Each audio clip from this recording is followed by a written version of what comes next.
Dice el Papa Francisco que esto de la Iglesia sinodal no es simplemente una cuestión de discursos teológicos, sino que es una cuestión de vida, y la vida en la Iglesia es obra del Espíritu.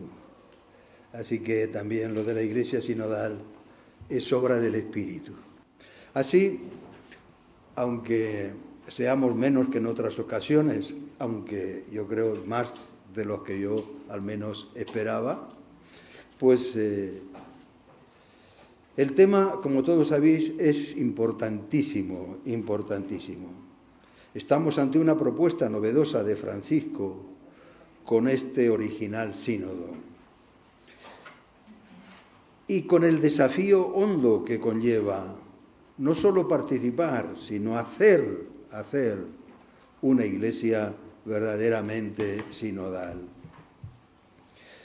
Pero sabemos lo que todo esto significa.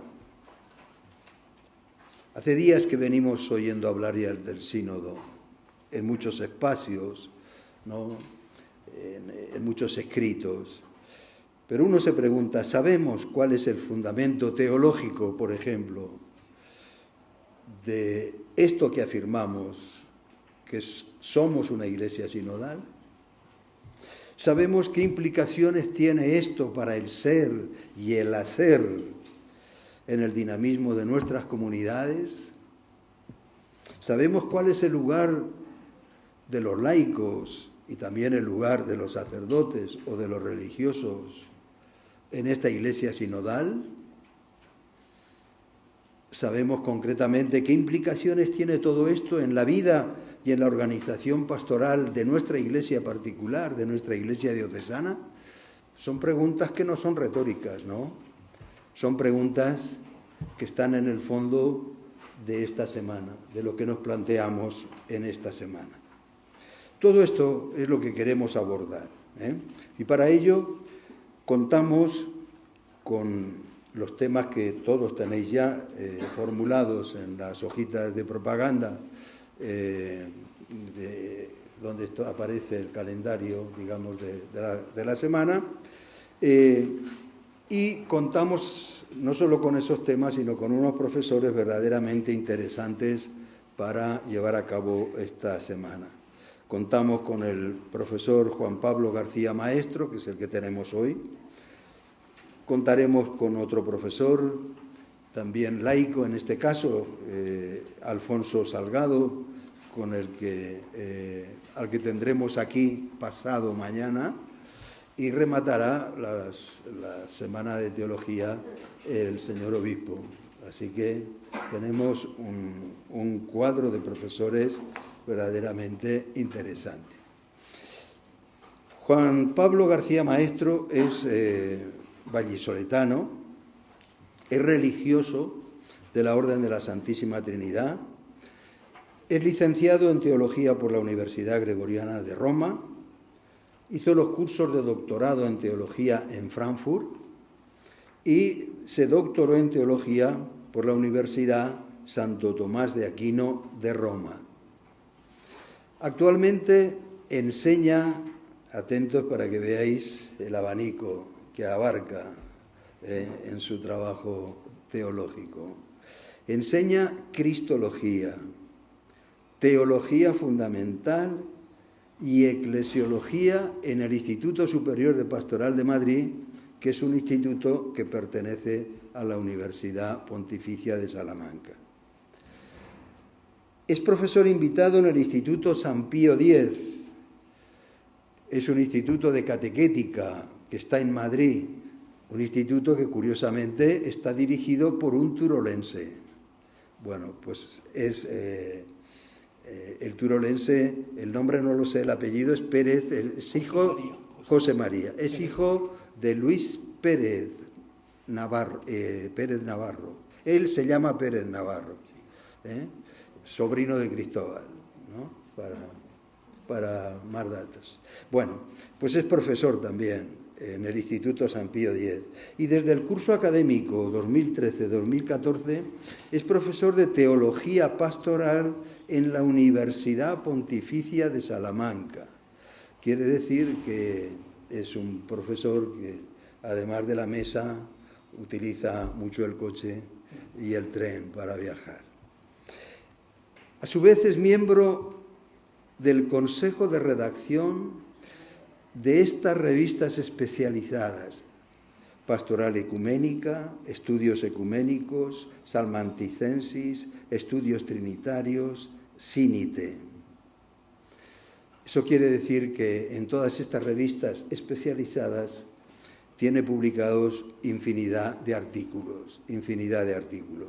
Y también es colaborador de otras revistas de las que no es consejero, por ejemplo, de Corintios 13, una revista de la que yo fui consejero delegado 11 años y en la que Juan Pablo colabora con cierta frecuencia también. A la vez es coordinador de los congresos de teología pastoral de la Pontificia Universidad de Salamanca, coordinador de congresos internacionales de la Orden Trinitaria y desde el año 2011 es miembro de la Asociación de Teólogos Católicos de Europa. Ya veis qué cuadro de actividades que tiene nuestro ponente. Bien. Yo no quiero dar ya muchos más datos.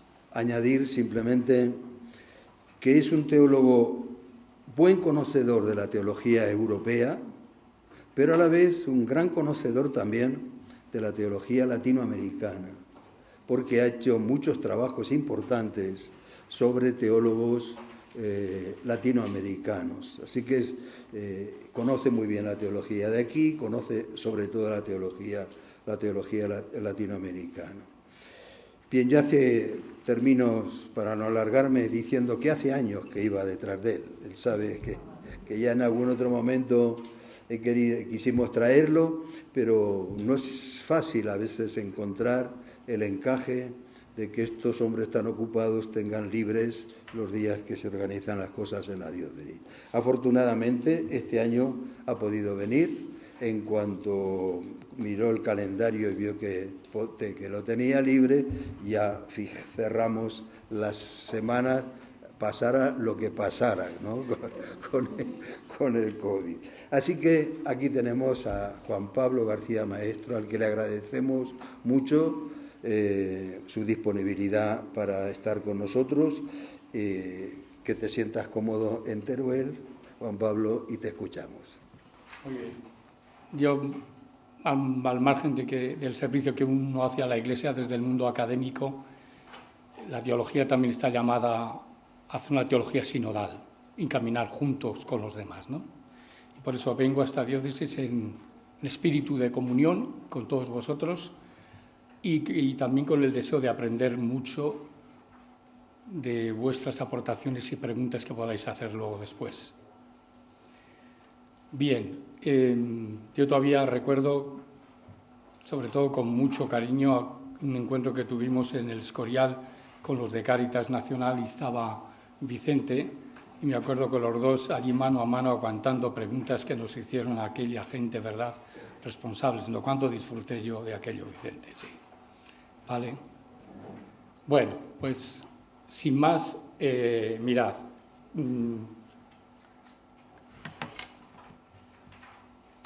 Aquí veis el título de la ponencia que yo voy aquí a presentaros, una reflexión que quiere ser ante todo no solo teológica. A mí Vicente me dijo una noción y fundamento teológico. Yo he puesto teológico pastoral, de una iglesia sinodal. Y los títulos que ponemos tienen que tener su sentido. Como así el Papa dice que hay que ser discípulos misioneros juntos, no discípulos y luego misioneros, sino todo junto, como lo dice también Aparecida. Así también desde Veritatis Gaudium, la alegría de la verdad, el Papa dice que no se puede separar la teología de la pastoral. Y es que esto nos viene ya del Concilio Vaticano II. Todos los documentos del concilio, los 16, tienen ese filón pastoral, no solo la Gaudium et Spes. Todos ellos están atravesados de la espiritualidad del buen samaritano. Pensamos, porque primero tenemos que saber lo que tenemos que actuar. Yo no puedo actuar si no sé primero lo que tengo que hacer, pero a su vez ese pensar tiene que estar bien pegado a la realidad y tiene que haber una circularidad hermenéutica entre la acción y el pensamiento y la acción. Y no se puede pensar más ya una teología por un lado y la pastoral por otro. Creo que de mi experiencia docente desde hace años, yo que vengo de la teología fundamental, la dogmática, cuando me ha tocado dar las pastoral en estos años, la teología pastoral, estoy convencido que la teología o será pastoral o no será. Por lo tanto, el título que he puesto tiene un sentido y es este. Yo voy a hablar del sentido teológico, el fundamento teológico y noción teológica de la sinodalidad, pero a su vez las consecuencias prácticas de la pastoral, que pregunta, sí, esa reflexión está muy bien, pero eso luego cómo se vive aquí y ahora con estos y en la comunidad concreta. Y el teólogo tiene que vivir en la comunidad y a la escucha de la comunidad y no hacer teologías de mesa y de despacho, sino pegado a la comunidad y la comunidad también atenta a la reflexión teológica, porque yo creo que esta es una de los dramas, diría yo, de hoy día de la Iglesia. El teólogo no hace teología desde el pueblo y desde la comunidad, y la comunidad tampoco no sabe por dónde va la reflexión teológica. Yo me parece a mí que esto sigue siendo una de las alarmas de la Iglesia. El número 75 del documento de la Comisión Teológica Internacional dice claramente que hay que hacer teología en sinodalidad con vistas a la evangelización y toda teología tiene que ser cada vez más evangelizadora. Pues bien, desde esta aclaración vamos a entrar a lo que es el esquema que yo voy a presentaros y que tenéis en la hoja. En primer lugar voy a presentaros una introducción que es introducir al oyente, o en el caso de un libro, al lector, qué es lo que hay dentro del libro y qué es lo que yo voy a plantear. Esta introducción va a ser muy importante, ¿vale? Y luego después iremos paso por paso hasta la conclusión. Vamos a entrar en primer lugar a la introducción. Bien, comienza así. En el documento de la Comisión Teológica Internacional sobre la sinodalidad en la vida y misión de la Iglesia, publicado el 2 de marzo de 2018, dice así en la introducción, que además es un apartado titulado «Un vislumbre de novedad en la línea del Vaticano II». Y el documento reconoce que el impulso para llevar a cabo una pertinente figura sinodal de la Iglesia requiere principios teológicos claros y orientaciones pastorales incisivas. Número 8 del documento de la Comisión Teológica Internacional, que es un texto clave donde hay una fundamentación teológica, bíblica, pastoral, jurídica y espiritual de la sinodalidad.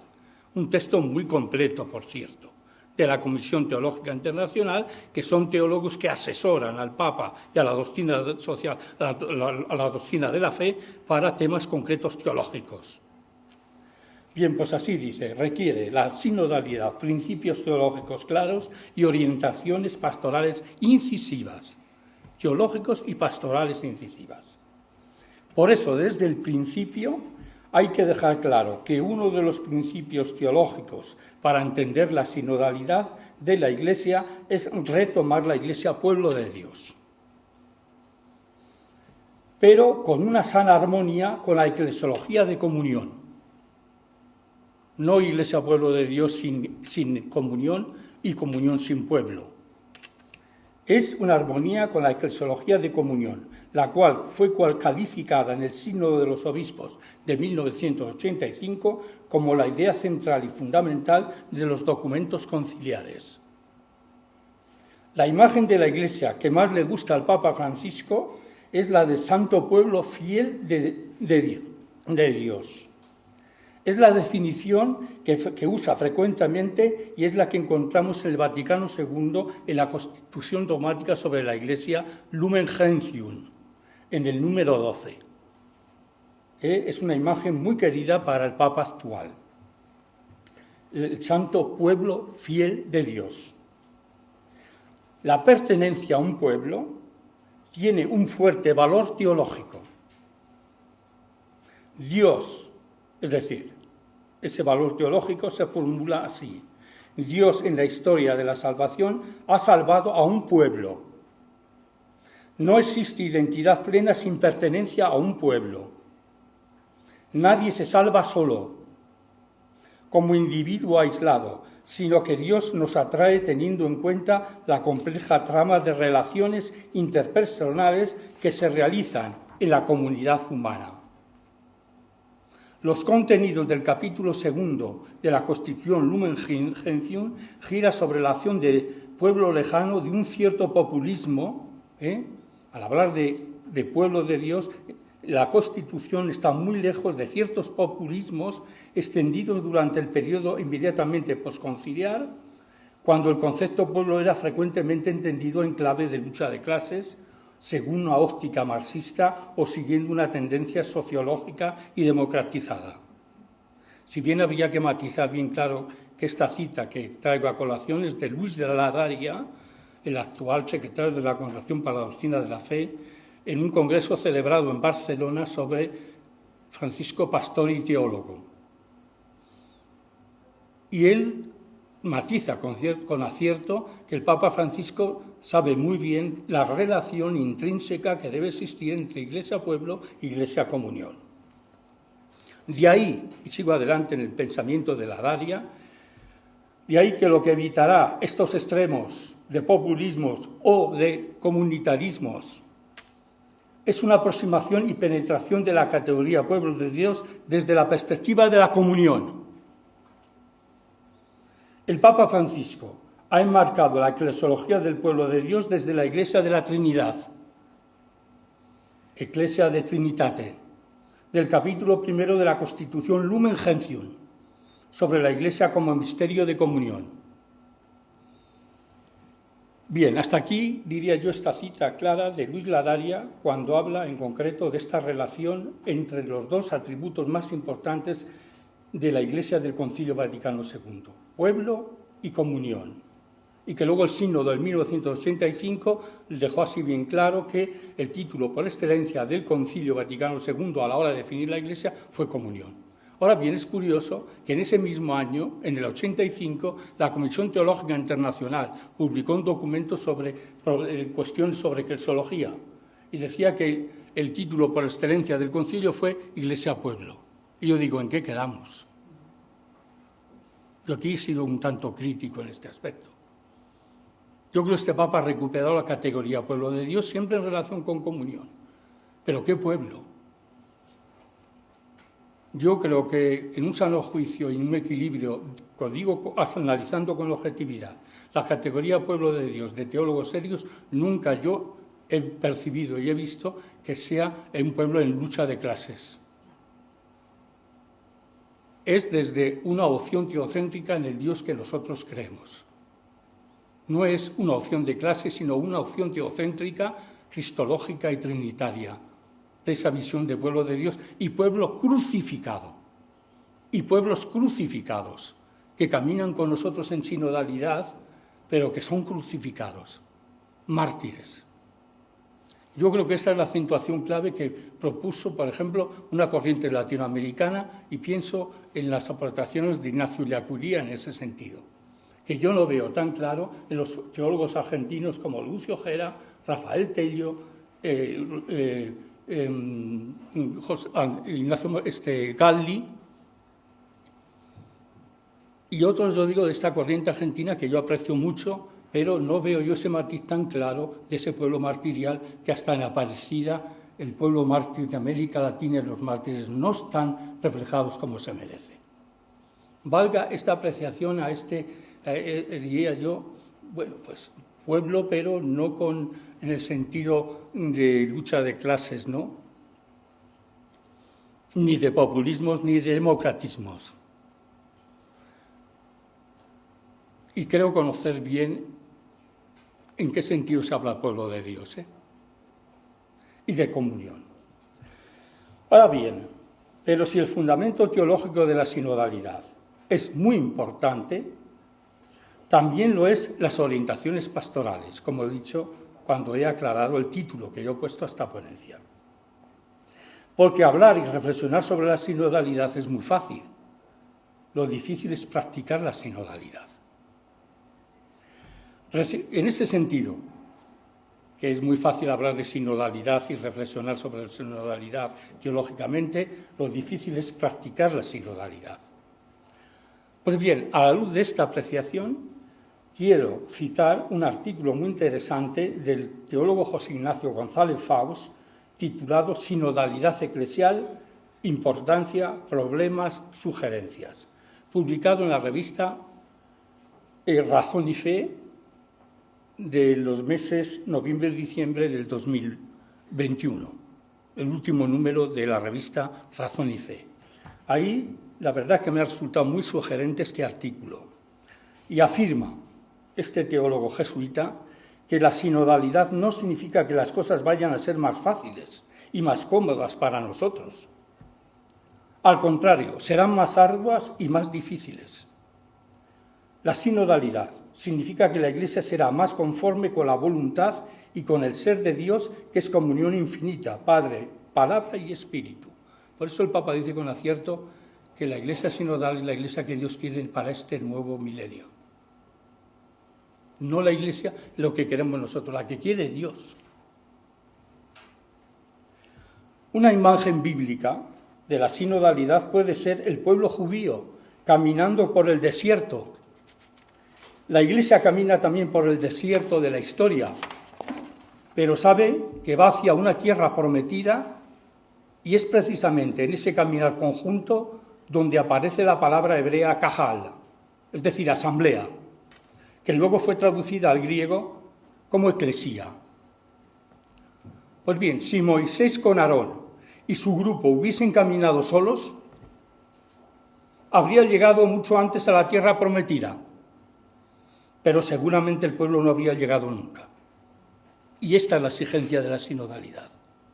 Juntos en la misma meta, no unos pocos y solos. Moisés tuvo la grandeza de hacer que todo el pueblo llegara hasta la meta de su peregrinación por el desierto. Pero eso le supuso no entrar él en la tierra prometida. Eso en el análisis bíblico de la Comisión Teológica Internacional, el documento que os he citado anteriormente, cuando habla del sentido del camino, el caminar juntos, habla en primer lugar de Abraham, pero también se detiene en el pueblo de Israel y Moisés. Pues bien, así ocurre con la sinodalidad, porque lo más bello es también más difícil. Y lo vemos en la Iglesia, nuestra incapacidad de caminar juntos, de convivir y escucharnos, que es más que oír. Existe una hermenéutica de la escucha. Yo ya reflexionaré mañana sobre este tema. No es lo mismo oír que escuchar, pero también escuchar y decidir y consultar, la hermenéutica de la consulta al pueblo de Dios, no solo escuchar, consultar.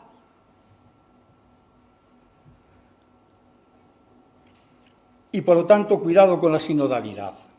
Bienvenida sea por fin, pero solo si estamos dispuestos a pagar su precio. La sinodalidad no se limita a estar juntos, sino que busca caminar juntos. Implica pagar un precio por nuestra libertad, haciéndonos esclavos por los otros. Y la sinodalidad ha de ser escándalo y locura, como es la cruz. Pero si San Pablo decía que el Salvador que anunciamos los cristianos es igualmente locura y escándalo, no dejaba de añadir que es también sabiduría y fuerza de Dios. Porque si el grano de trigo no muere, no puede dar fruto. Y en la sinodalidad estamos llamados mucho todos a morir, a nosotros mismos, para dar vida y ceder en muchas cosas. Pues bien, aquí deseo dividir mi aportación en 3 apartados con una conclusión. En el primero, que lleva como título La sinodalidad es la herencia del Concilio Vaticano II. en la que es evidentemente la sinodalidad el verdadero legado que nos dejó el Vaticano II. Yo creo que celebrar un sínodo sobre la sinodalidad, el Papa Bergoglio quiere sobre todo llamar la atención que ha quedado del Concilio Vaticano II. Es volver a despertarnos después de 56 años de la clausura del concilio, que ha significado este gran evento de la Iglesia, que los historiadores han dicho que es el evento más importante de la Iglesia del siglo XX. Y viene del espíritu que creó este concilio de una forma de concebir la Iglesia. En el segundo apartado, que lleva como título Democracia y Reforma de la Iglesia, pues aquí nos centramos en una cuestión que desde mi punto de vista la Comisión Teológica Internacional no lo afronta como se merece. Yo el documento se lo he trabajado y creo que bien, pero he hecho en falta una reflexión que ya teólogos de la talla del Karl Lehmann, Karl Rahner, Rudolf Pesch y tantos otros tomaron en serio de analizar seriamente lo que es la democracia y si es la Iglesia una democracia y la relación con la Reforma. Rahner dice, que ya lo señalaré después, es más que una democracia, porque en ella entramos libremente. Es más que una democracia. Y la democracia está fundamentada, además, en valores que están como dice Rudolf Pesch, están fundamentados en la Biblia. La igualdad, la fraternidad y la libertad.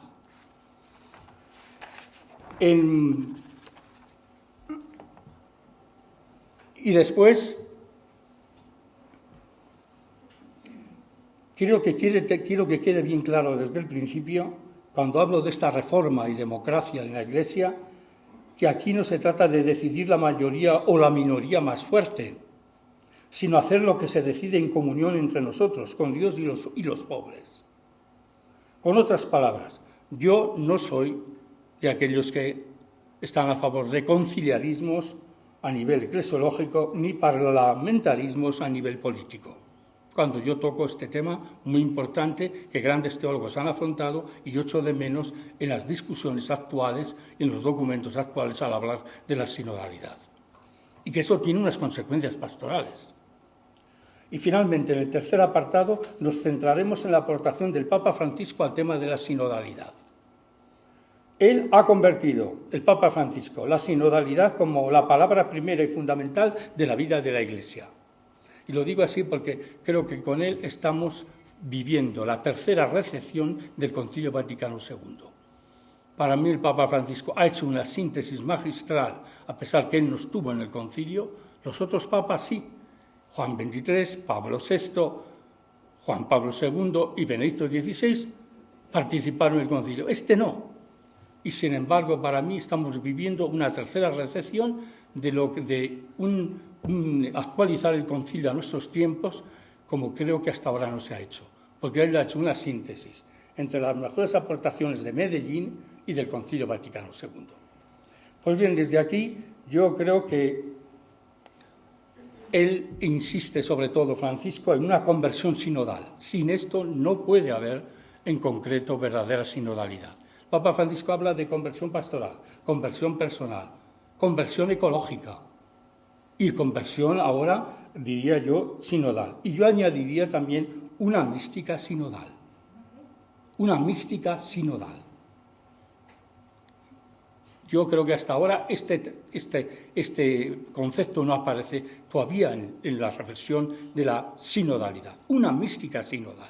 No cualquier mística, no cualquier sinodalidad ni cualquier mística sinodal, sino una sinodalidad pegada al sufrimiento de los hombres y mujeres de nuestro mundo. Las místicas estas abstractas que no tocan la carne, mal asunto. Y este Papa tiene mucha alergia a cualquier mística, no cualquier mística. Habla de la mística de la religiosidad popular. Y la mística mal interpretada nos lleva a los pelagianismos y a los gnosticismos.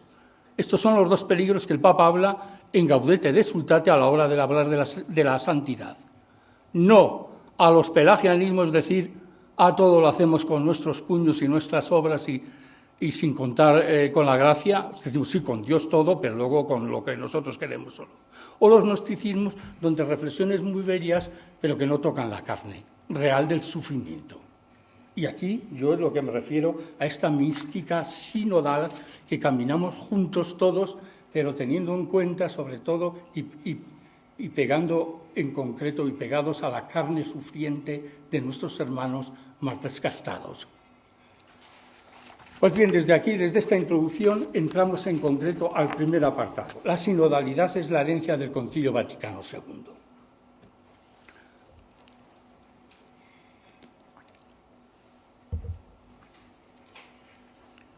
Comienzo en concreto con esta apreciación del teólogo italiano Giuseppe Ruggeri, que en una de sus últimas obras titulada Chiesa Sinodale, la Iglesia Sinodal, dice él que la sinodalidad es la herencia del Vaticano II. Viene del espíritu que creó el concilio de una forma de concebir la Iglesia. Quiso superar una Iglesia piramidal y jerárquica que se había forjado durante el segundo milenio de la cristiandad. Y es más, sabemos, por ejemplo, que a veces cuando uno se pregunta ¿por qué este Papa pega tanto la sinodalidad al Concilio Vaticano II? Pues bien, la misma celebración del acontecimiento del Concilio Vaticano II conciliar fue ya un primer paso fundamental para la recuperación de la sinodalidad de la Iglesia. ¿En qué sentido? No podemos olvidar que en los albores del Vaticano II el tema de la sinodalidad era extraño a la teología católica del siglo XIX, que se había desarrollado bajo el signo de la autoridad y se había creado una cierta conciencia en la que se creía que con la definición de la infalibilidad pontificia, declarada en la Constitución Pastora Aeternus, aquel 18 de julio de 1870, ya no serían necesarios más concilios. Los concilios ecuménicos serían superfluos y la eclesiología de los manuales quedaba transformada en una jerarqueología, que definió así Gilles Concar. ¿A qué no vamos a necesitar sínodos y concilios si ya todo lo dice el Papa? Es infalible. Bueno, pues precisamente la Iglesia del Concilio Vaticano II, la Iglesia que quiso el Concilio Vaticano II, hunde sus raíces en la comunión de Dios Trinidad. Eso lo ha descrito magistralmente el documento de la Comisión Teológica Internacional que anteriormente os he citado. La pregunta esencial no es, Iglesia, ¿qué dices de ti misma? Sino, Iglesia, ¿qué dices de Dios? Lo esencial y central es la cuestión de Dios y no la Iglesia. Y aquí yo voy a ser crítico en este sentido. Si volvemos de nuevo que los atributos de la Iglesia es lo esencial, volvemos a la autorreferencialidad de la Iglesia. Ojo con decir continuamente Iglesia sinodal. La Iglesia sinodal, el prioritario debe ser Dios, como lo fue en el Concilio Vaticano II, que a pesar de ser un concilio de la Iglesia sobre la Iglesia, el tema central fue, en primer lugar, la Iglesia misterio, es decir, la Iglesia fundamentada en la Trinidad y Dios es el tema central. Lo que le recordó un obispo alemán, concretamente al cardenal Fritz y a Ratzinger cuando iban al concilio, y Ratzinger tenía en ese momento 30 años, iba como asesor y teólogo. Y les dijo, oye, que si vais allí al concilio a hablar de Dios en serio. Y a pesar que en estos últimos años, es que necesitamos un concilio de verdad que no hable tanto de la Iglesia y que hable de Dios. No, como no se leen bien las cosas, luego pasa lo que pasa. El tema del concilio fue Dios. ¿Y en qué está fundamentada esa Iglesia, sino la Iglesia icono de la Trinidad? En expresión bella de Bruno Forte, el teólogo Bruno Forte. Si en la Iglesia sinodal no está en el centro la cuestión de Dios, caeremos a la larga en la autorreferencialidad y en una moda pasajera. Porque hasta ahora muchos dicen, me huele a mí que esto será una moda que ahora en 2 años nos calentarán la cabeza con este tema y luego otra cosa de otro sínodo y venga y a ver quién asimila tantas cosas. Cuando ha dicho, el Papa ha dicho desde la Iglesia que quiere Dios que quiere en este milenio, ¿no? La Iglesia sinodal. Bueno, el Señor nos da 1000 años, espero que se nos meta bien la mollera que es la sinodalidad. Cuando dice el Papa, un milenio nos va a dejar el Señor, ¿no? Bueno, pues a ver si... porque este Papa habla de procesos y que el tiempo es superior al espacio. Esas categorías que la asume Francisco de Romano Guardini son magistrales para entender lo que es el reino de Dios en la historia. El tiempo es superior al espacio, la unidad es superior al conflicto, el todo es superior a la parte y la realidad es superior a la idea. Esas 4 ideas son para construir todo un tratado de doctrina social de la Iglesia y de lo que significa la pastoral e implantar el reino de Dios en la historia. Así lo entiendo yo, estas categorías interesantísimas de Francisco. Es un proceso largo. Las cosas de Dios necesitan tiempo. Y por lo tanto, si no lo acentuamos, que esta Iglesia sinodal, el primero es Dios y el Espíritu que nos acompaña en esta oración que hemos rezado al principio, pues caeremos en lo que el teólogo dominico Jean-Marie Tillard decía, que la vida de la Iglesia está sujeta a modas, a tantos golpes de fiebre que expresan preocupación sin lograr, sin embargo, una conversión duradera. Así, a finales de los años 60, lo único que nos preocupaba era la corresponsabilidad, un concepto que propuso el cardenal Sunes. Luego, en los años 80, la Iglesia Comunión, la Iglesia Sacramento Universal. Y los que acentuaban eso dicen, no, lo importante es el sacramento universal y ahora la sinodalidad. No. Por encima de todos los atributos de la Iglesia es el tema de Dios. Bien, ¿por qué digo esto? En estos momentos muy importantes de la historia que estamos viviendo, la cuestión de Dios es en nuestra sociedad posmoderna caracterizada por la vuelta salvaje de la religión. Hoy vivimos bajo el eslogan Cristo sí, no vivimos ya bajo el eslogan Cristo sí, Iglesia no. Hoy el lema es religión sí, Dios no. Así lleva ya el teólogo Johann Baptist Metz, teólogo fundador de la teología política alemana, donde dice que la posmodernidad vuelve a la religión. Pero ¿qué Dios es el que vuelve en esa religión? ¿Es el Dios de Abraham, de Isaac, de Jacob, del Dios de Jesús? ¿O vuelve una mística, una espiritualidad o una religión de la interioridad? De esas evasivas. De que yo, como veo que la vida es dura, algo de silencio necesito. Pero hay una experiencia de Dios en esa mística y en esa espiritualidad y en la vuelta en concreto de la religión. No he visto un análisis más lúcido y crítico a la posmodernidad el que ha hecho Metz. No más el lema Cristo sí, Iglesia no, sino religión sí, Dios no. Una religión a veces con tintes ateos, donde no aparece la experiencia de verdad de Dios. El Dios de Abraham, de Isaac, de Jacob, el Dios de Jesús, es un Dios peligroso. Ojo. Por eso vuelvo de nuevo, la sinodalidad. Si no se afronta desde el tema de Dios, creo que estaremos de nuevo en una iglesia autorreferencial, pero no la iglesia que Dios quiere para este milenio. Y por lo tanto, hoy vivimos no una crisis eclesial, sino una crisis de Dios y un debilitamiento de la fe de muchos creyentes, de nuestra iglesia y de nuestras parroquias. Eso es lo que dejó bien claro Benedicto XVI en el Sínodo de 2012 sobre la nueva evangelización para la transmisión de la fe. La fe de los creyentes se ha debilitado y no lo debemos dar por hecho. Pues bien, a la luz de las necesidades actuales, a mí, y aquí voy a hacer una crítica al Concilio Vaticano II, tampoco nos escapa.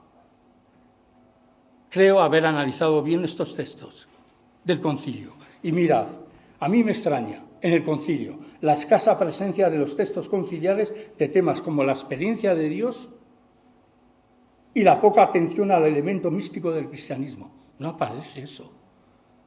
Eso lo he conversado yo con Juan Martín Velasco y creo que él tiene razón cuando hace esas apreciaciones y Metz también las hace. La poca atención que hacemos a la experiencia de Dios y la poca atención al elemento místico del cristianismo. Por eso Rahner dijo que el cristiano del siglo XXI o será un místico o no será. Es decir, si tiene una experiencia de Dios, que es lo que tenemos que compartir en nuestro caminar hacia los demás y que queremos compartir nuestra experiencia de Dios y nuestra experiencia mística. Tal vez por esto, en las comunidades surgidas a partir del Concilio Vaticano II, se ha podido denunciar con razón un serio déficit de mística cristiana. Todavía las comunidades cristianas no son hogares de oración y precisamos cultivar la mística de ojos abiertos. No cualquier mística. El que cierra los ojos no ve las heridas del mundo. El buen samaritano, porque vio desde una mística de ojos abiertos, vio tirado y vio a aquel herido al borde del camino. Esa mística de ojos abiertos, no de ojos cerrados. Y el atributo que mejor define la Iglesia que nos dejó el Concilio, sin duda, es pueblo fiel de Dios, como os he dicho. Este pueblo en el que caminamos juntos en una pluralidad de funciones, en la corresponsabilidad de todos, conservando la unidad y la igualdad entre todos sus miembros. Y sabemos que sínodo, en su palabra griega, que incluye de manera conjunta el sin, es decir, con, y odos, que es camino. Pero claro está, aquí la pregunta clave que tenemos que hacernos es que si todos tenemos que caminar en unidad y en igualdad entre todos nosotros creyentes, ¿cuál será la fundamentación teológica de la igualdad? Hay que preguntarse eso también. Pues bien, el documento de la Comisión Teológica Internacional, antes citado, y también el Papa Francisco, y desde la línea del Concilio Vaticano II, esta igualdad hunde sus raíces en el sacramento del bautismo y su prolongación en el sacramento de la confirmación. Estos nos hacen a todos responsables de la edificación de la Iglesia y de la inculturación del único Evangelio allí donde vivimos y existimos. Y participamos del único sacerdocio de Cristo, de su entrega al Padre para que el mundo sea tal como el Padre lo quiere, de su misión de abrir paso al reino de Dios. Ahora bien, aunque seamos radicalmente iguales, creo que esto también es importante señalarlo, por los sacramentos del bautismo y la confirmación, somos también radicalmente, también de raíz, diferentes por el sacramento del orden, episcopado, presbiterado, diaconado. ¿Esto a qué me refiero? Al número 10 de la Lumen Gentium. La Constitución dice así, en el número 10, el sacerdocio común de los fieles y el sacerdocio ministerial o jerárquico, aunque su diferencia es esencial, no solo gradual, sin embargo, se ordenan al uno para el otro porque ambos participan del modo suyo propio del único sacerdocio de Cristo. Número 10 del Lumen Gentium. Por eso este Papa dice en la sinodalidad el todos, algunos y uno. Todo el pueblo de Dios, que son la mayoría, algunos que son los obispos, sacerdotes, diáconos, y luego el uno que es el Papa, hablando desde una eclesiología católica. Sin embargo, en estos momentos tenemos que insistir que la sinodalidad, y esto es clave, a la hora de interpretar Lumen Gentium 10, la sinodalidad pone en el mismo camino a los pocos cristianos que han recibido el sacramento del orden con los muchos cristianos que no lo han recibido. Pues todos están llamados por el Espíritu Santo desde la propia vocación y misión a ser santos y a continuar la obra de Jesucristo en el mundo.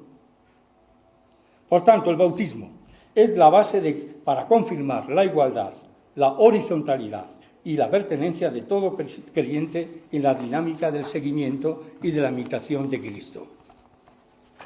Por lo tanto, la sinodalidad no se entiende sino a partir de la categoría pueblo de Dios y que es lo que propuso la Constitución Lumen Gentium.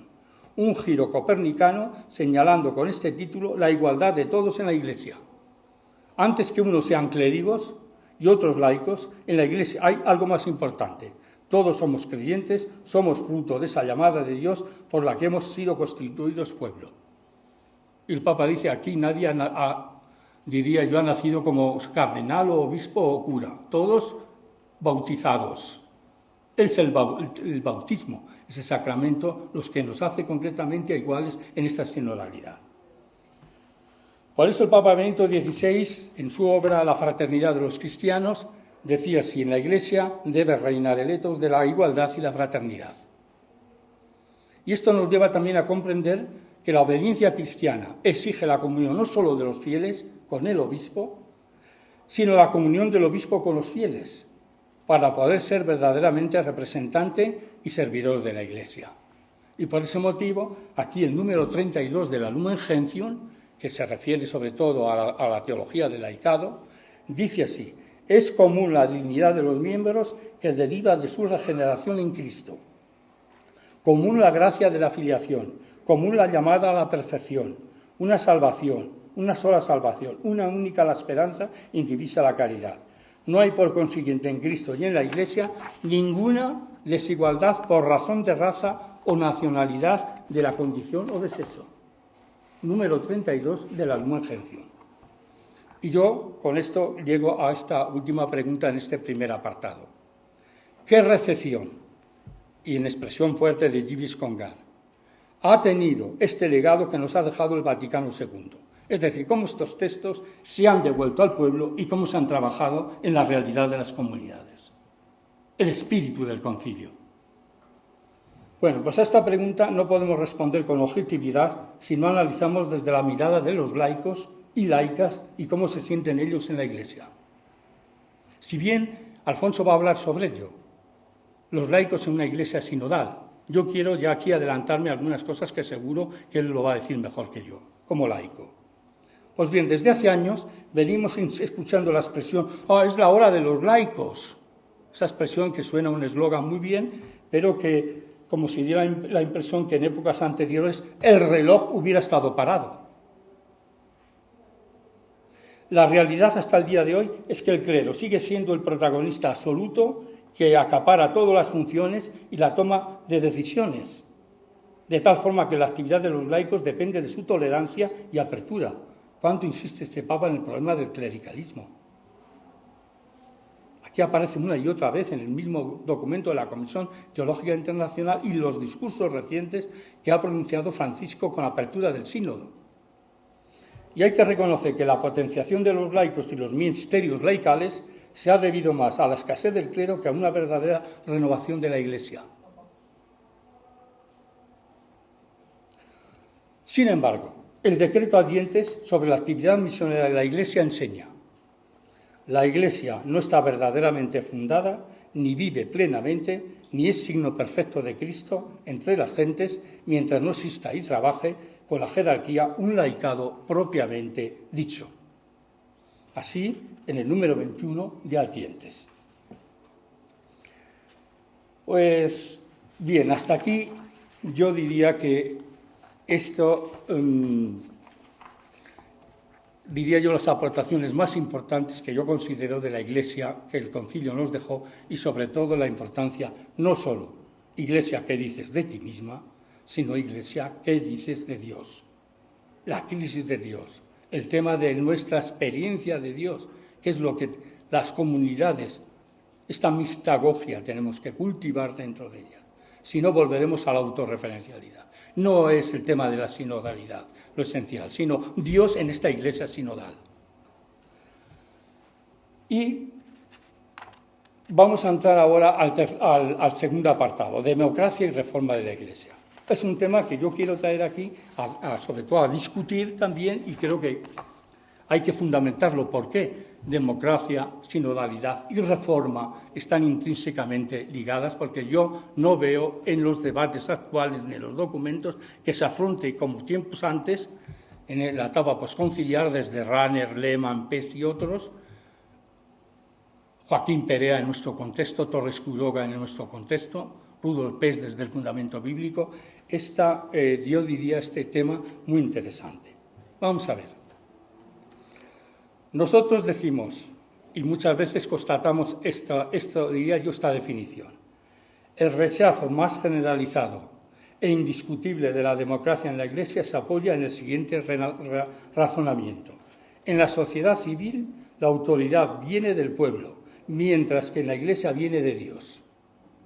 Por eso la democracia no tiene aplicación al misterio eclesial. Bueno, vale. Yo precisamente voy a rebatir esta cuestión. Sin embargo, por eso considero muy importante aquello que dijo un grupo alemán de católicos alemanes en 1976, el Wetzberger Kreis, que decía: el punto neurálgico de la crisis del desarrollo de la Iglesia Católica en el momento actual consiste en que en el ámbito eclesiástico no rigen los principios de la democracia moderna. Pues bien, cuando hablamos de democratización de la Iglesia nos referimos también a la reforma eclesial. que en la reforma eclesial el Papa está insistiendo, pero que no se refiere, habla de la reforma como si volviéramos de nuevo al Lutero, a ver si nos va a llevar a una división de la Iglesia. No se refiere a eso, sino en la expresión de Congar, que no es otra Iglesia así distinta, sino una forma distinta de estar en la Iglesia. En la obra magnífica de Lluís Congar sobre falsas y verdaderas reformas de la Iglesia. Ambas están relacionadas mutuamente, reforma y democracia. Y están relacionadas mutuamente porque la democratización de la Iglesia constituye una de las facetas más importantes de una amplia reforma de la Iglesia. Si no se hace caso a esta reforma, entonces la Iglesia renunciará a la posibilidad de hablar a los hombres y mujeres de hoy y a estar presente en la sociedad. De otro lado, la democratización facilita una reforma eclesial. Y en una Iglesia democratizada, la posibilidad de una dilatada reforma es mayor, ya que una institución democrática ofrece más posibilidades de nuevos pensamientos, brotes carismáticos, concepciones y críticas proféticas que arriben desde la base al proceso decisivo y lograr cuajar. Por eso Congar decía que las grandes reformas surgen y nacen de la base, de las bases. Pero es necesario puntualizar una cuestión que Karl Rahner, en un artículo publicado con un interrogante, ¿democracia en la Iglesia?, lo pone él. Publicado en español en la revista Selecciones de Teología. Pues dice él ahí en ese brillante artículo, el gran teólogo Rahner, dice: la Iglesia muestra respecto a la democracia una afinidad radical más fuerte que la sociedad civil. Porque esta última, es decir, la sociedad civil, las personas pertenecen de modo necesario por el mero hecho de nacer. En cambio, la Iglesia, comprendida como magnitud social, se funda únicamente en la libre fe de sus miembros. Y añade el gran teólogo alemán: a la constitución de la Iglesia pertenecen simultáneamente y necesariamente lo institucional y carismático, no solo carismático como pretendía Karl Barth. El equilibrio entre lo institucional y carismático, es decir, junto al gobierno ministerial, está siempre la libre, no planificable y no manipulada iniciativa de todos los bautizados. De suerte que los carismas no son una concesión de los jerarcas, sino de un estricto derecho libre inmediatamente concedido por el Espíritu Santo. Hasta aquí la cita de Rahner, cuando habla así: la Iglesia, una democracia, es más que una democracia, dice Rahner. Y desde un punto de vista bíblico, el biblista Rudolf Hess, desde un análisis bíblico, llamó la atención en un estudio sobre los fundamentos neotestamentarios para una democracia como forma de vida en la Iglesia, en el que afirma que en la Iglesia tienen su patria natural las estructuras antropológicas básicas en los que se funda y apoya el espíritu democrático. En efecto, para el Nuevo Testamento son esenciales los valores de participación y solidaridad, de servicio y no de dominio, que constituyen el alma más auténtica de toda democracia. Pero añade Rudolf Hess: los valores que constituyen el alma de toda democracia son la libertad, como os he recordado en la introducción, la igualdad y la fraternidad. No me tiene que venir a mí la ilustración a decir que ellos han inventado esto. Eso está y hunde sus raíces en el Nuevo Testamento, en la Biblia.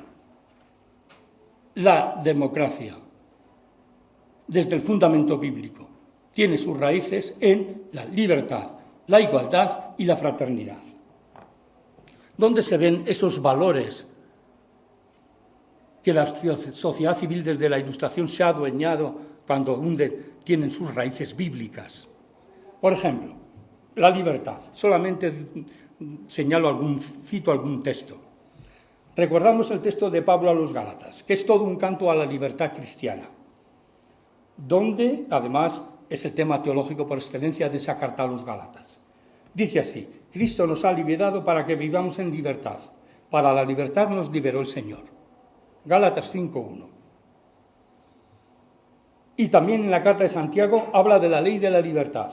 Santiago 1:25. Santiago 2, versículo 12. Dice, el que considera atentamente la ley perfecta de la libertad se mantiene firme, no como oyente olvidadizo, sino como cumplidor de ella, ese practicándola será feliz. Y Juan relaciona libertad y verdad. Si os mantenéis en mi palabra, seréis verdaderamente mis discípulos y conoceréis la verdad y la verdad os hará libres. Juan 8, 31, 32. Pues bien, en el ámbito más bien del pensamiento, no solamente bíblico, el filósofo alemán Hegel proclamó en su obra de Lecciones sobre la filosofía de la historia universal que la libertad efectiva para todos, para todo individuo en cuanto persona, haya entrado en la historia con el cristianismo. Dice así Hegel, los orientales solo han sabido que uno es libre, y el mundo griego y romano que algunos son libres, y nosotros que todos los hombres son en sí libres y que el hombre es libre como hombre. Así Hegel sobre el cristianismo. Sobre la igualdad. Este valor está basado en el cimiento indestructible de la filiación divina. Somos todos hijos del mismo Padre. Y Pablo lo dirá, ya no hay judío ni griego, esclavo ni libre, varón ni mujer, pues todos vosotros sois uno en Cristo. Y de la fraternidad, después de la encíclica última de Francisco Fratelli Tutti, ¿qué podemos decir más de eso? Que precisamente es el valor más importante que ha aportado el cristianismo a la historia. El concepto de hermano en el judaísmo es el hermano de sangre. En la Ilustración y el marxismo, el que se adhiere a mi propio pensamiento y partido. En la cultura griega, el paisano mío de mi propio país. Y sin embargo, el cristianismo, el hermano es todos, cualquier, sea de la condición que sea.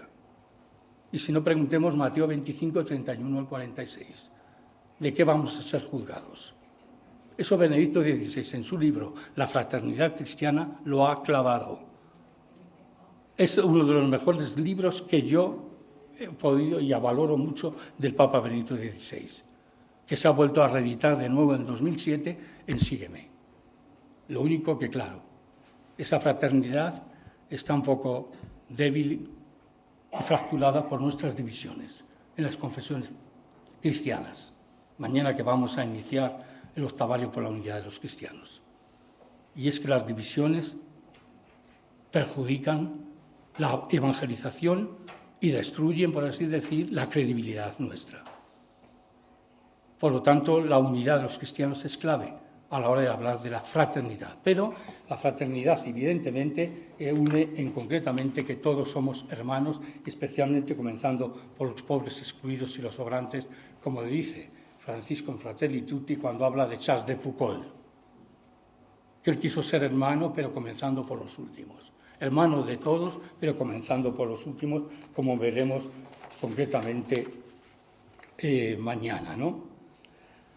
Y sobre todo, una de las originalidades claves, diría yo, en esta reforma de la Iglesia es la reforma del propio papado. El Papa Francisco ha acuñado esa expresión de la pirámide invertida.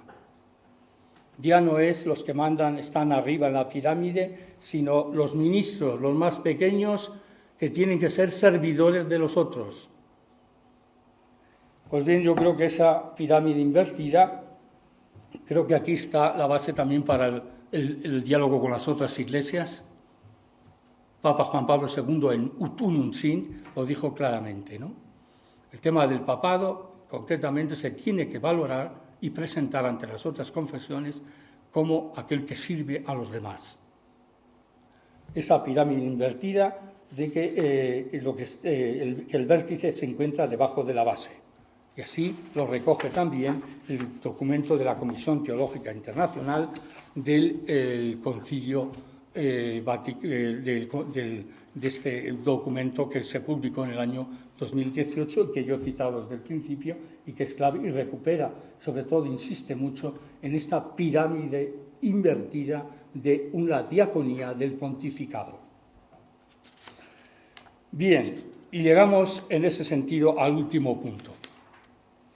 ¿Cuál es la aportación original del Papa Francisco al tema de la sinodalidad?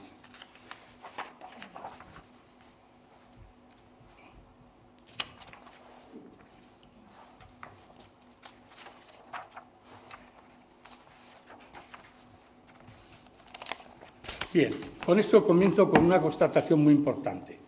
¿Cuál fue el primer escrito del Papa Francisco? La exhortación Evangelii Gaudium, ¿no? Que no es una encíclica, como sabéis.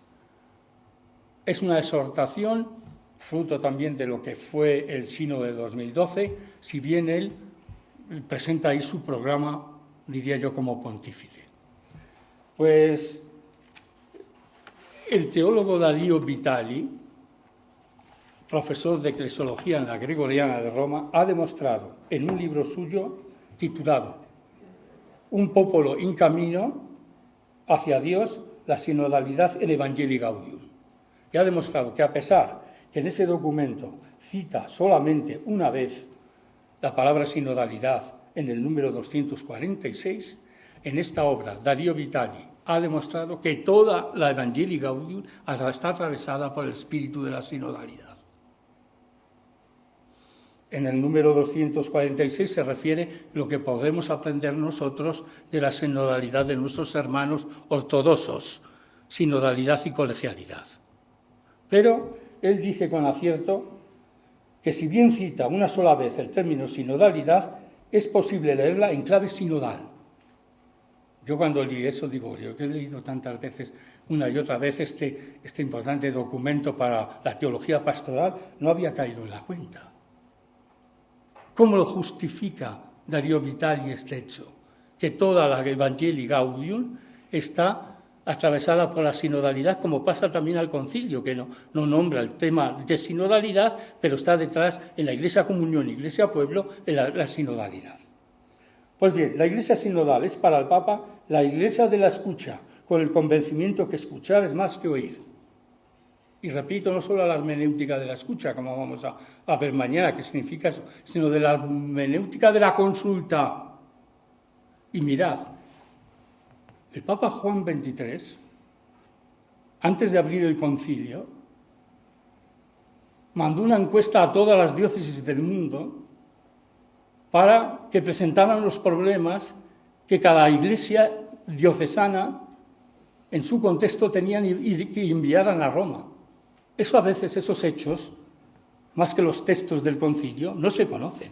Juan XXIII consultó antes de abrir el concilio a ver qué problemas había en la iglesia y escuchar al pueblo de Dios. Por lo tanto, no solo la hermenéutica de la escucha, sino de la consulta.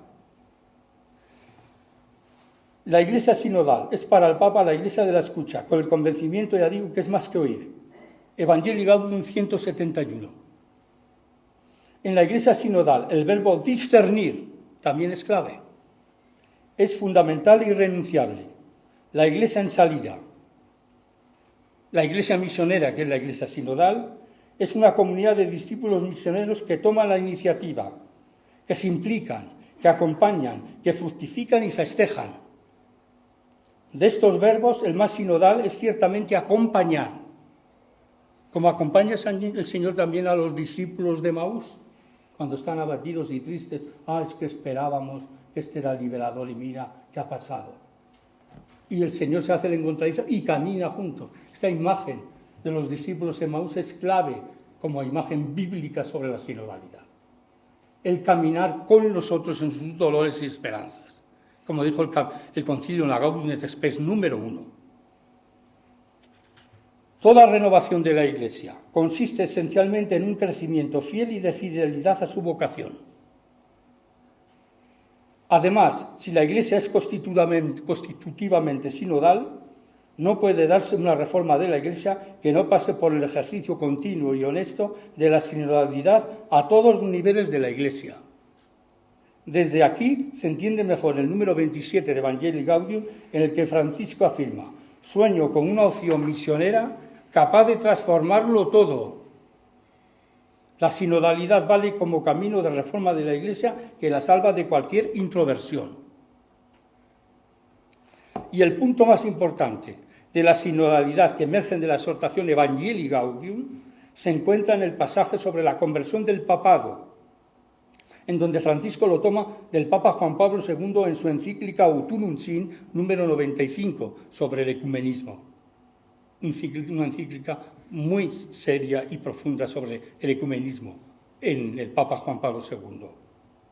Pues se trata de ejercer de una forma distinta al papado, porque lo que dijeron Pablo VI a los protestantes de la comunidad luterana de Roma: yo sé que soy vuestro problema. Estamos llamados a vivir de otra forma el papado, el primado, desde esa diaconía, desde esa pirámide invertida que hemos dicho. También el papado y las estructuras centrales de la Iglesia Universal tienen necesidad de escuchar la llamada de una conversión pastoral. Por eso la importancia de las conferencias episcopales. Una excesiva centralización, más bien que ayudar, centralización en el papado, ¿no?, más que ayudar, complica la vida de la Iglesia y su dinámica misionera. Toda la Iglesia está comprometida en una conversión misionera que puede ser comprendida como también una conversión sinodal. Así en Evangelii Gaudium número 33. Y finalmente, quiero subrayar que la sinodalidad debe vivirse desde y para la misión. Ha de buscar la sinergia y la convergencia de las capacidades y dones de cada bautizado, de cara a la evangelización. Y para ello se debe escuchar la voz y la opinión de todos, para no marginar a la mayoría de los bautizados del discernimiento y de las decisiones. Porque como se recuerda en el documento de la Comisión Teológica Internacional, ese adagio medieval, que lo que es de todos, decidimos todos. Y el dinamismo sinodalidad debe manifestarse sobre todo en 3 niveles, que solamente señalo porque lo voy a matizar en la siguiente reflexión mía sobre la sinodalidad en la vida de la Iglesia al caminar juntos, en mi segunda reflexión. La primera es en el ámbito de las iglesias locales, que son el sujeto primario de la evangelización y de la pastoral. Así el Papa, ¿no?, lo dice. Por eso ahí debe comenzar la consulta y la escucha que matiza el propio Francisco, que es más que oír.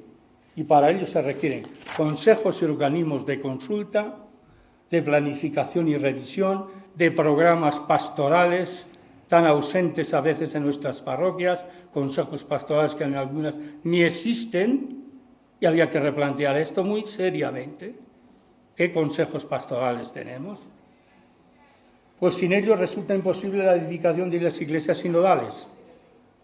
También la sinodalidad, desde la aportación de Francisco, debe mantenerse en el ámbito de la comunión de iglesias, es decir, de las iglesias regionales o nacionales. Para ello, opta por reconocer con mayor claridad el papel y función de las conferencias episcopales. Y finalmente, un tercer nivel, la sinodalidad exige escuchar también la voz del Papa, no como una palabra que se impone desde fuera, sino como exigencia de la estructura de la Iglesia y como garantía de la libertad de todos. Francisco invita designaciones que pongan en primer plano la jurisdicción o la potestad. Se presenta habitualmente como obispo de Roma, con cuyo servicio califica de diaconal. Y llego a la conclusión breve. He dicho desde el principio que la sinodalidad no debe caer en una moda pasajera. Y he dicho el motivo por qué y cuál es la medicina para resolver esto. No puede ser una moda pasajera, y todo ello se puede vencer desde la centralidad de Dios en la Iglesia sinodal. Sí. No se trata de adaptarse al espíritu de los tiempos, sino de llegar a ser en una conversión permanente lo que es realmente. Y para evitar esto, creemos que la sinodalidad representa una dimensión constitutiva de la Iglesia y sobre todo es expresión del Evangelio. Es constitutiva de la Iglesia, ¿por qué? Porque se fundamenta en la real igualdad y dignidad de todos los creyentes en virtud del bautismo y su universal vocación a la santidad. Y la sinodalidad es expresión del Evangelio porque lo que podemos observar con seguridad es la conversión de la noción y práctica de la autoridad que ocurre en la persona de Jesús. El Maestro se hace siervo y esclavo, lava los pies a sus discípulos y les pide que no le llamen rabí, recordándoles que todos somos hermanos. Pues bien, esta diaconía del papado, que se exige el Papa Francisco a sí mismo, es también la diaconía que los cristianos estamos llamados a vivir en este nuevo milenio. Pues aquí concluyo mi reflexión. Muchas gracias.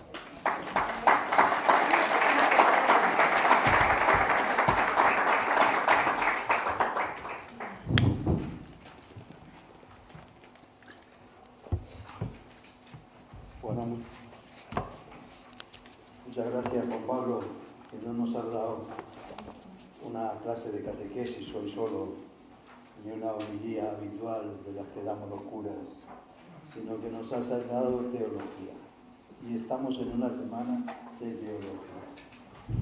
Has abierto muchas cuestiones, con un lenguaje que a veces no siempre es el que más utilizamos nosotros, ¿no?, en nuestra comunidad. Pero lo importante es que nos abramos a este lenguaje teológico, a esta fundamentación, y que preguntemos ahora también las cuestiones que queramos preguntar. Así que vamos a tener por lo menos 10-15 minutos, máximo 15 minutos, para no salir muy tarde, para no perder el autobús. Pero al menos hasta 15 minutos podemos hablar. Bueno, ¿vale? Sí.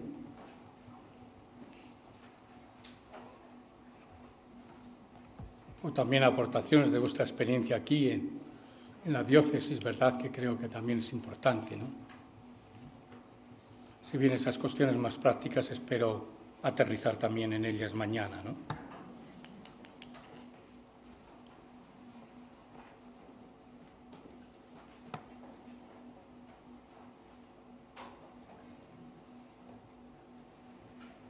Nos has dejado pensativos. Yo seguro que eso es señal que lo habéis entendido bien. No está mal.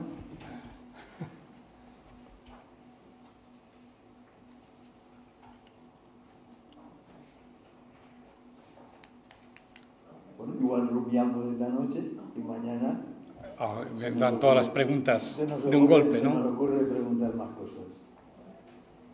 Sí, muy bien, gracias. A veces, pues, por ejemplo, se crean órganos en las parroquias, incluso en las, bueno, digamos en las parroquias, por ejemplo, los consejos parroquiales y tal, que claro, pues se forma y tal, pero no sé si realmente la participación o esa igualdad y corresponsabilidad se da de hecho, o sea que a veces tengo la impresión que es un órgano que ahí está y está muy bien, pero que luego en la práctica, en la realidad, de que manda es el que manda. Sí, yo con respecto a los consejos pastorales, para mí una parroquia que pone sus fundamentos del por qué tiene que hacer un programa pastoral, si no hay consejos pastorales que elaboren esos programas con el párroco, es decir, los párrocos o vicarios junto con el consejo y con la consulta también de la propia comunidad, yo me parece a mí que es muy difícil superar quizá ese centralismo a veces que hay del párroco, ¿no? Mirad, yo he vivido 7 años en Alemania y de esos años fui párroco. Allí los consejos pastorales, que además respetaron siempre mucho obispos como Casper, que era obispo en Regensburg, en Ratisbona, Lehmann, que era el presidente de la conferencia episcopal, obispo de Maguncia, de Mainz, Franz Kampfhausen en la diócesis de Limburgo, etcétera, y otros obispos, estaban totalmente a favor que los consejos pastorales eran elegidos por la propia comunidad cada 4 años. En esos consejos pastorales el presidente no era el párroco, como aparece en el derecho, era un laico. Según el número de miembros de la comunidad parroquial, así pertenecían X miembros del Consejo. En la mía, que eran unos 3.000, nos correspondía concretamente 14 con derecho a voto, no solo consultivo, sino también deliberativo. Y a la hora de tomar decisiones había cosas que a mí a lo mejor no me gustaban tanto. Y sin embargo yo tenía que respetar muy mucho, y eso yo que es tomar en serio el laicado, que aquí decidíamos todos. No desde particularismos, democratismos o eso que he dicho anteriormente, sino en sentido profundo de comunión. Quitando en cuestiones quizá doctrinales donde el párroco tenía doble voto. Pero nunca se dio un debate teológico, diría, de una cuestión teológica que tuviera yo que intervenir. Porque lo que he dicho ya antes con Moisés, si solamente Aarón y él y otros hubieran llegado a la tierra prometida, hubieran seguido llegados solos, pero no con todo el pueblo. Y yo creo que los consejos pastorales deben ser revisados y planteados hoy de nuevo, en esta iglesia sinodal, donde demos el paso de una mera consulta, sino también a un voto deliberativo que cuente de verdad en las grandes decisiones de la parroquia. Y así pasaba también con el Consejo de Economía.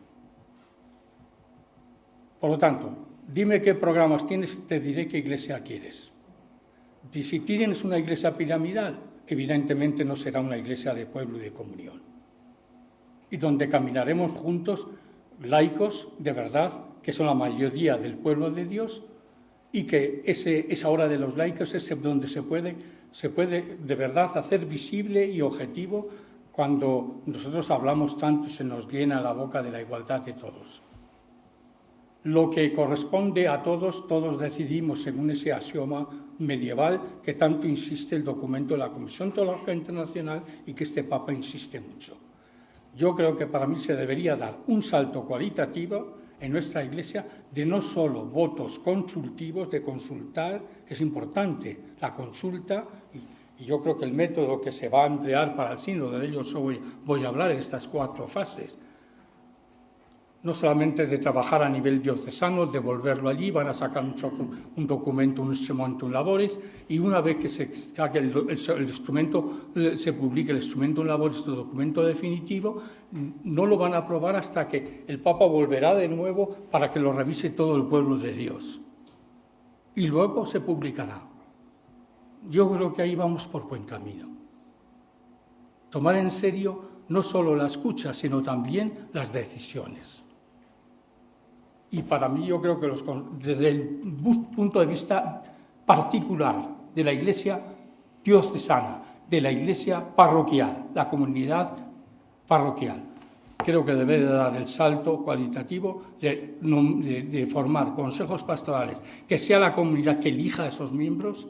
En Alemania era cada 4 años, a las urnas votaban a miembros que se han presentado ante la comunidad todas las Eucaristías durante varios meses y luego el pueblo optaba por esas personas que querían que tenían que ser los líderes y animadores de la comunidad. Y todo, además, con la apertura que todos podían participar en los consejos, si bien no tenían voz pero no voto. Pero esos que había elegido la comunidad decidían con el párroco y no solo el párroco. Yo para mí creo que esto sí que es un signo que tomamos en serio a los laicos. No solo voto consultivo, sino también deliberativo. Y desde aquí habría que replantear nuestros consejos pastorales.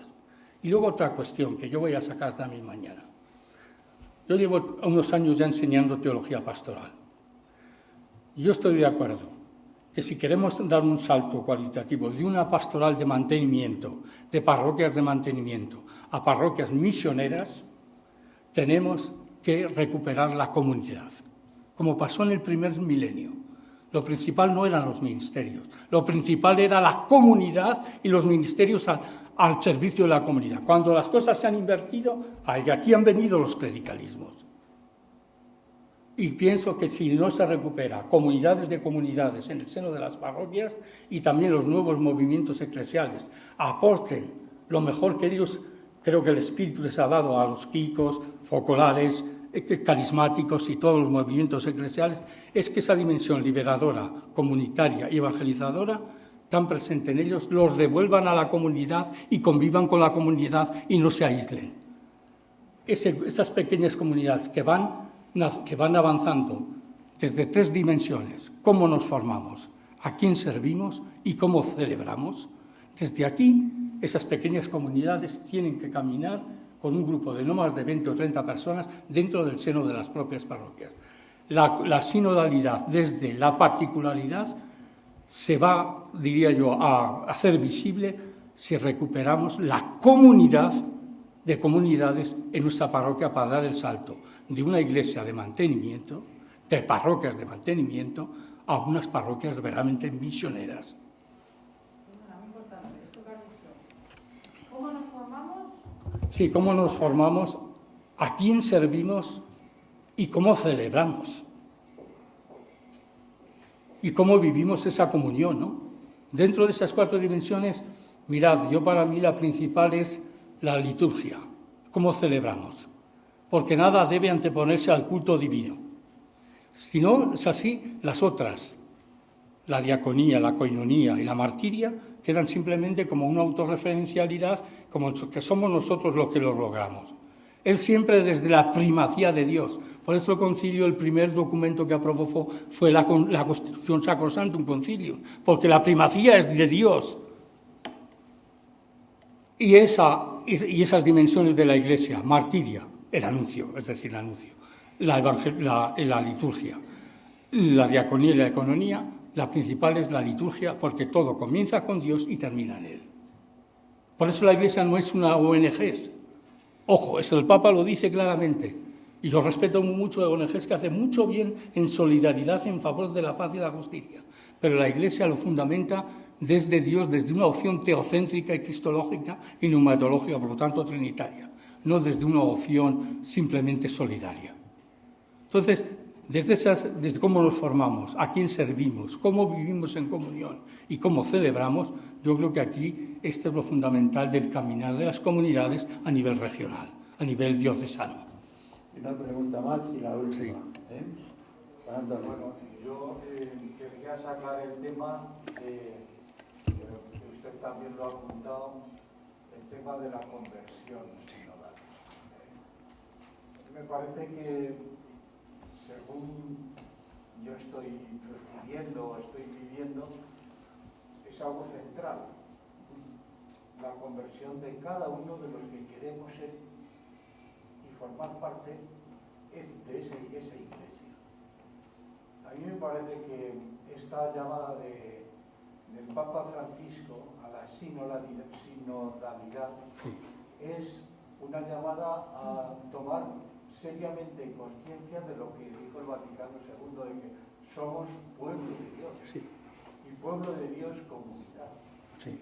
En comunión. No somos individuos. Sí. Y entonces, para eso, necesitamos tomar conciencia y convertirnos sinodalmente. ¿Eso qué quiere decir? Que no es nada fácil. Claro. No es nada fácil porque vivimos desgraciadamente en una sociedad que no nos invita al sacrificio, al esfuerzo, a la autenticidad.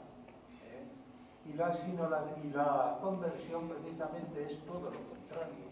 Es una llamada, como usted ha hecho muy bien, a mi manera de ver al principio, al sacrificio, a ser mártires, de alguna manera. Sí, lo que es la kenosis, el vaciamiento. Sí. El entregarse. Entonces, ¿qué consecuencias puede tener esto? Pues que renunciemos a una iglesia masiva, bueno, creo que... Bueno, no sé, perdón, no sé si yo querría sacar ese tema, simplemente si usted quiere comentarlo y completarlo, pues... Hombre, yo creo que la conversión sinodal para mí está muy bien reflejada en el 2º capítulo de Fratelli Tutti, cuando reflexiona el Papa sobre la parábola del buen samaritano. ¿Qué ha ocurrido el buen samaritano? En una sociedad donde cada uno va a lo suyo individual, ese buen samaritano ha tenido tiempo para el otro. Y yo creo que eso es precisamente la sinodalidad, caminar juntos porque tenemos tiempo también para los otros. Y en concreto, ¿quién tienen que ser los preferidos en ese caminar juntos? Yo pienso que uno es la mujer, que aquí también cuando hablamos de igualdad, necesitamos realmente de una verdadera teología de la mujer, que se sienta ella no como de segunda clase, sino de verdad, en sinodalidad, caminando juntos. Pero es tener tiempo para el otro. Esto yo creo que es una clave para comprender esa conversión sinodal que habla el Papa muy bien en Fratelli Tutti en el 2º capítulo.